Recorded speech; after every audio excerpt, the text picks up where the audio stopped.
नगर में मुहर्रम का जुलूस प्रशासन की देखरेख में शांतिपूर्वक निकाला गया। इस दौरान बच्चे, बुजुर्ग व महिलाएं, आसपास गांव व नगर वासी सैकड़ों की संख्या में लोग जुलूस देखने पहुंचे। मुहर्रम में शहर के लगभग सभी मोहल्लों से अलग अलग अखाड़े देखे गए, जहां सभी ने अपने अखाड़े में अपना अपना हुनर दिखाया। वहीं ग्राम लक्ष्मीपुर से भी अनूप शहर शामिल हुआ। यह भी बताया जाता है ग्राम लक्ष्मीपुर का अखाड़ा हमेशा ही अनूप शहर में जाकर के अपने अपने हुनर दिखाया जाता है। मुहर्रम का जुलूस बवस्टरगंज चौराहे से शुरू किला बाजार होते हुए सब्जी मंडी पर समाप्त हुआ। उसके बाद ताजियों को मलकपुर रोड स्थित करबला ले जाकर दफनाए गए।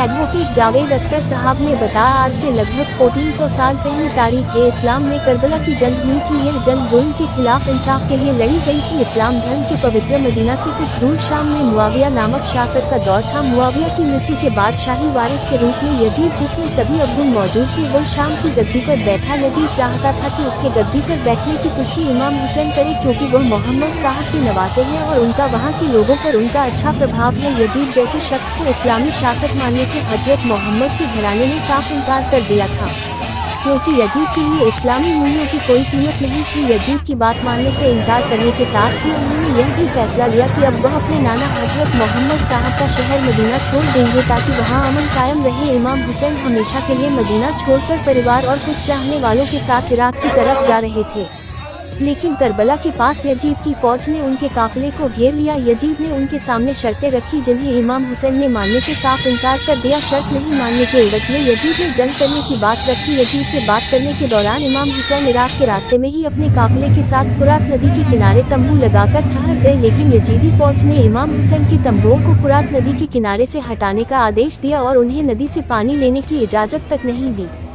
7 मुहर्रम तक इमाम हुसैन के पास जितना खाना और खासकर पानी था वह खत्म हो चुका था।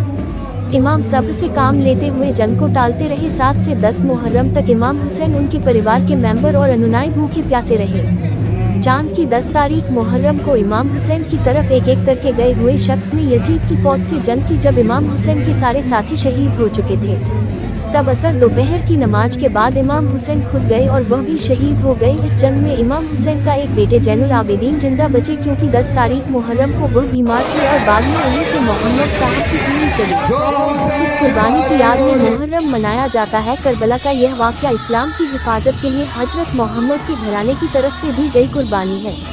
जुलूस के दौरान अनूप शहर में अखाड़े के सदस्यों द्वारा एसडीएम नवीन कुमार, थाना प्रभारी निरीक्षक Dharmendra Singh, SSI Mahendra Kumar Tripathi, SI Vipin Kumar, chairman Brijesh Goyal सहित को पगड़ी पहनाकर सम्मानित किया। जुलूस की सरपरस्त रहमुद्दीन राइन, बुंदू खान सैफी, यूनुस अंसारी, चमन राइन, एडवोकेट जावेद अख्तर, राशिद गाजी, शेख रईस, आकिब गाजी,